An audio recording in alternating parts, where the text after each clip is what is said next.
Hey everyone, Ryan Eckert here with Peak Endurance Solutions, and in this video I'm going to be going over four drills or skills for cyclists and triathletes that I'm kind of categorizing into the intermediate bucket of bike skills and drills. So this is the second of three videos that's going to be in this series. So in the first video I went over some beginner skills and drills. So if you haven't already watched that one, and or mastered those drills, I would recommend going back to that video and starting there. In that video, I go over riding really slowly in a straight line, walking with your bike by the saddle, riding one-handed, and riding in really tight figure eights. So I would recommend starting with those first before you progress onto any of these. A couple of them are fairly challenging, so you'll want to make sure that you have mastered those basic or beginner drills and skills before you progress onto these ones.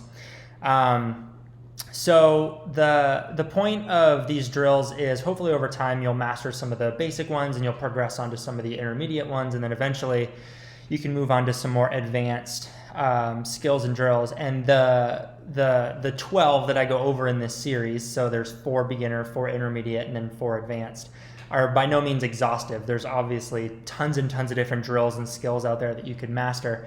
These are just 12 of some of the maybe more important ones that I think are relevant for triathletes.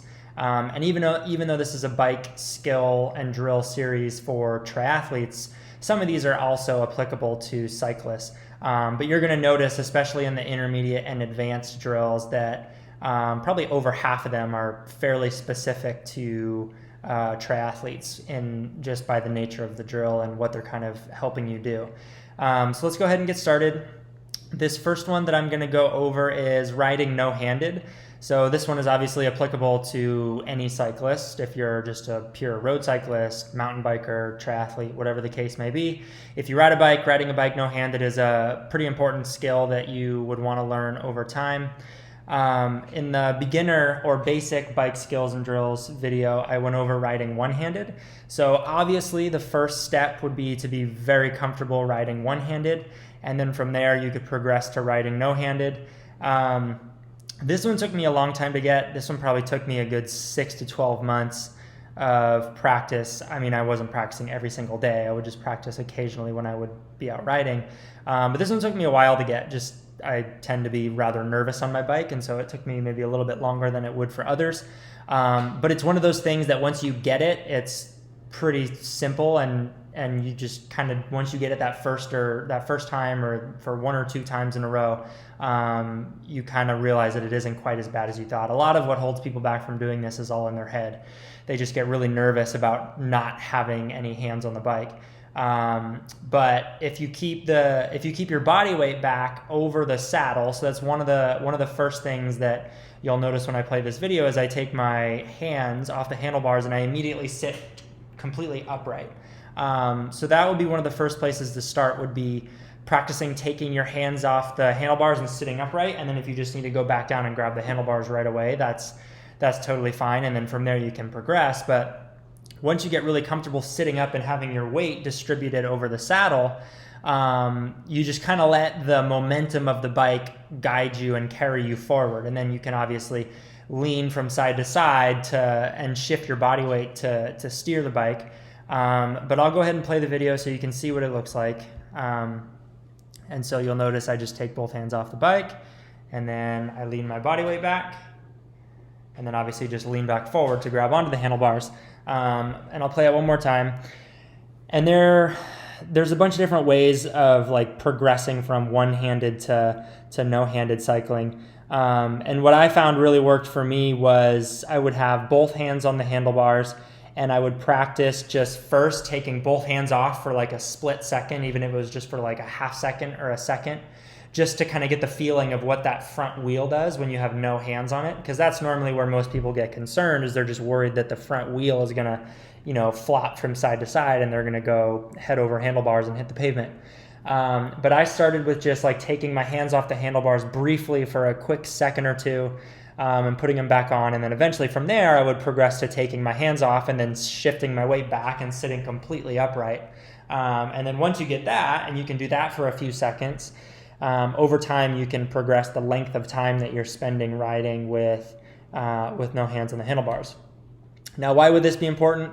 So this is something that is relevant, maybe a little bit less so in a triathlon race than it would be if you're a road cyclist. But in general, let's say you're riding your bike and you want to put a jacket on or take a jacket off while you're riding and you don't want to stop. You could, if you ever watch cyclists, professional cyclists, you'll see them all the time. They'll be taking their hands off the handlebars and rummaging through bags or whatever that they're picking up from their crew that have, food and bottles in it, and then handing those off to teammates. They'll be putting on jackets, taking off jackets. Sometimes they'll take their hands off the handlebars and just sit up to stretch out their back if they've been kind of crouched over or hunched over for a while, pushing really hard on the pedals. So it just gives you another position that you could be in on the bike, kind of a way to take some stress off your low back if it's getting a little tight. But then it also is practical, if you are taking off a jacket and then stuffing it into your back pocket, or putting on a jacket that you had in your back pocket, or if you need to put on or take off sunglasses and it's kind of difficult to do one-handed, you could always take your hands off the handlebars, grab your sunglasses from your back pocket or from your helmet, throw them on, put your hands back on the handlebars.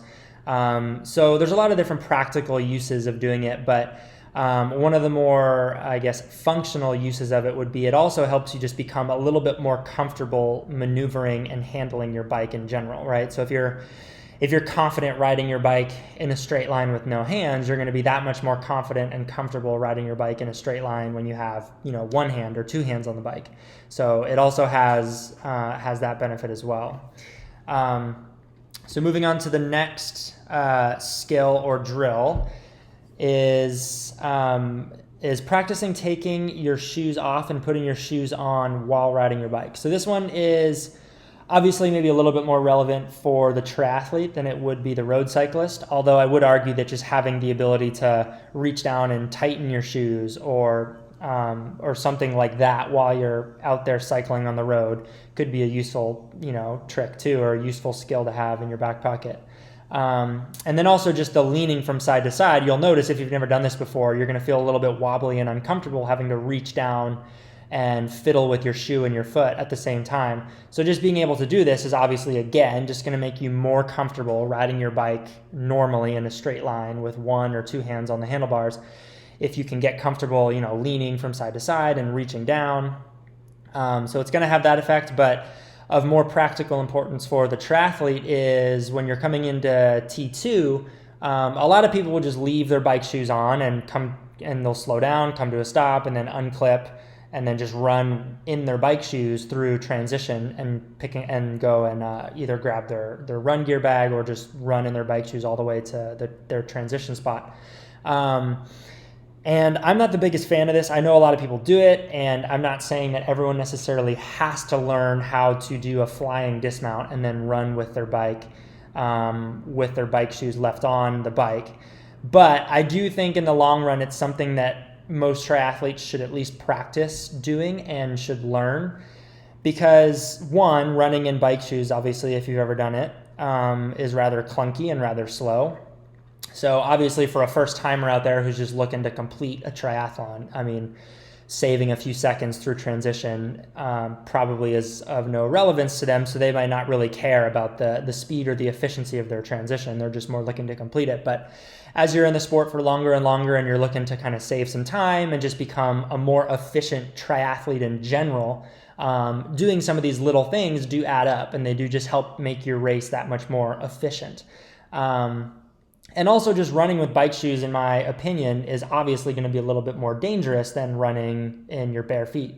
Obviously in your bare feet, there's a greater likelihood of stepping on, a sharp rock, or if there's glass in the road or whatever, you have a greater likelihood of stepping on that. But it's easier to twist an ankle. And I've seen people running in their bike shoes twist an ankle because they don't land perfectly in the center of the cleat up front, and then they roll an ankle. I had it actually happen to me at a half Ironman up in Canada.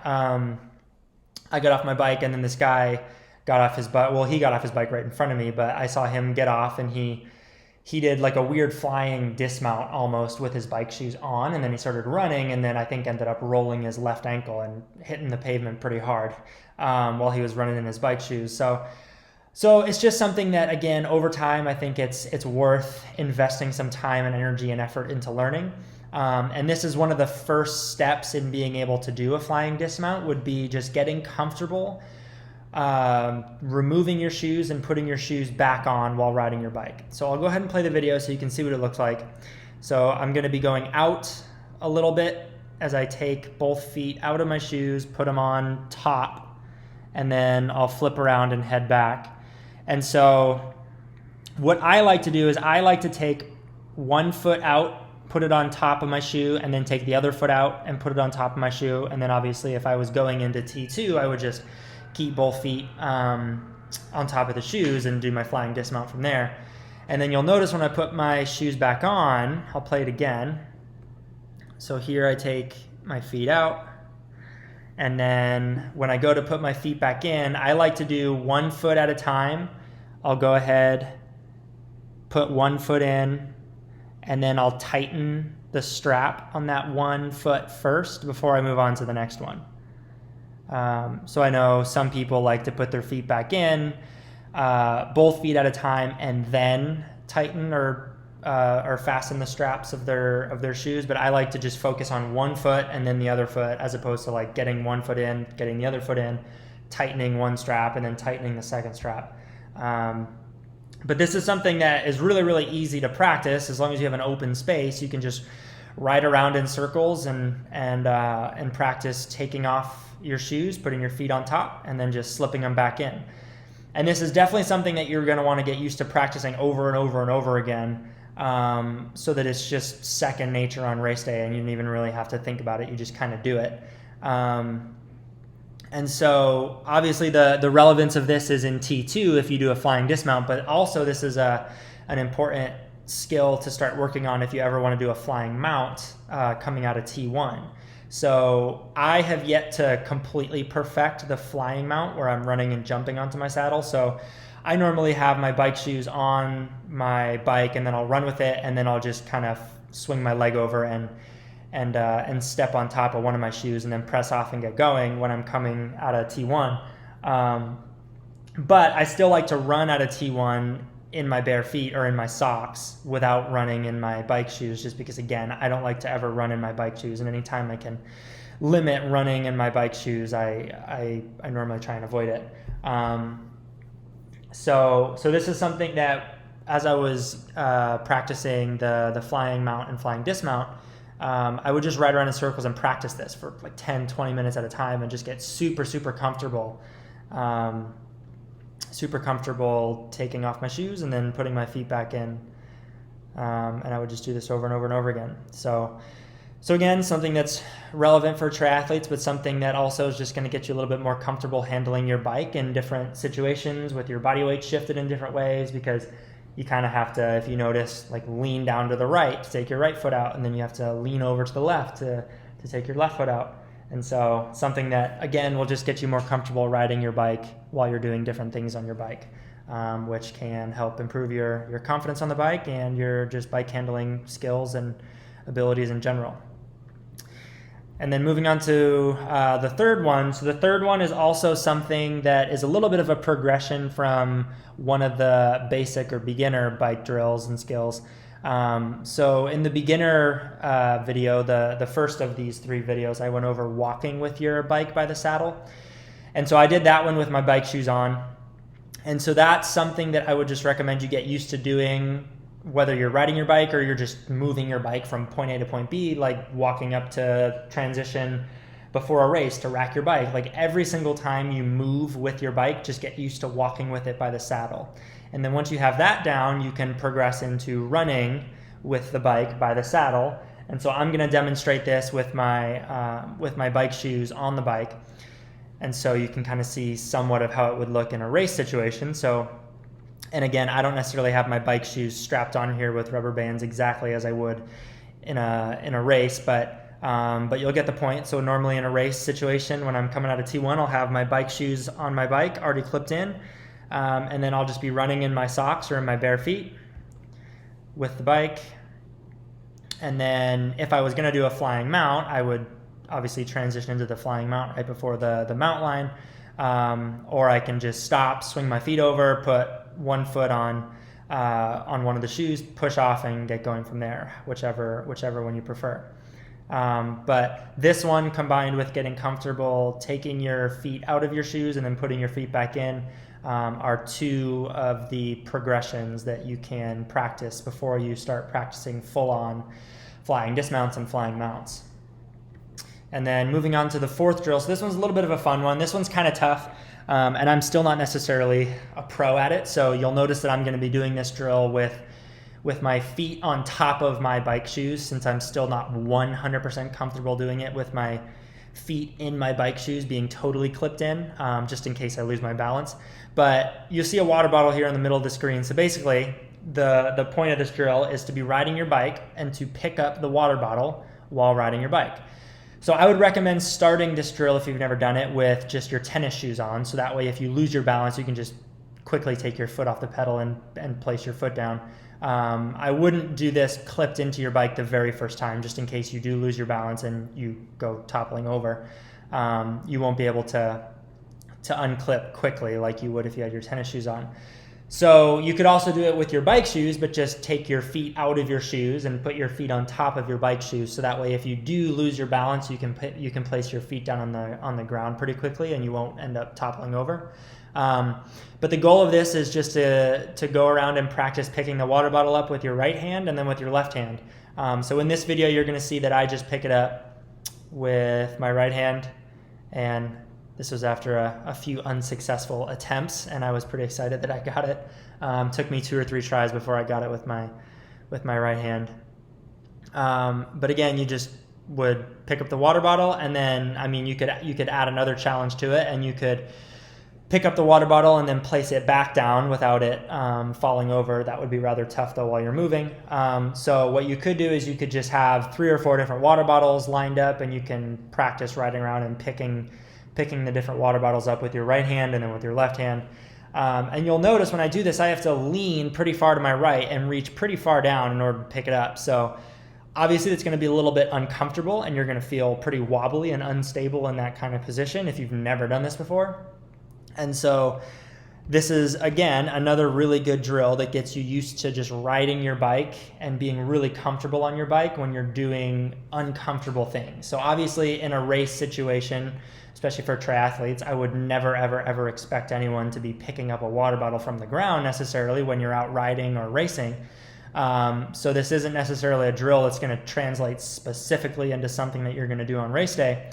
But again, a lot of these skills and drills just get you outside of your comfort zone on what you would normally do on a bike. So most people, when they just hop on a bike, they just think of having both hands on the handlebars and just riding in a straight line and occasionally taking some turns to go around corners. But by doing some of these little things that you don't normally do on a bike, you're just going to get that much more comfortable handling your bike if and when an uncomfortable situation arises out on the road, whether that's out on a training ride or out there on a race course. And so that's the fourth and final video that I'm going to go over in this intermediate bike skill and drill video. So give these a shot. Again, just like the beginner skills and drills, you just need a small, relatively open space with minimal traffic to practice these. And if you're uncomfortable with any of these drills with your bike shoes on, just feel free to do them in your tennis shoes or with your feet on top of your bike shoes, and that'll add a little bit extra assurance or level of comfort to doing these drills.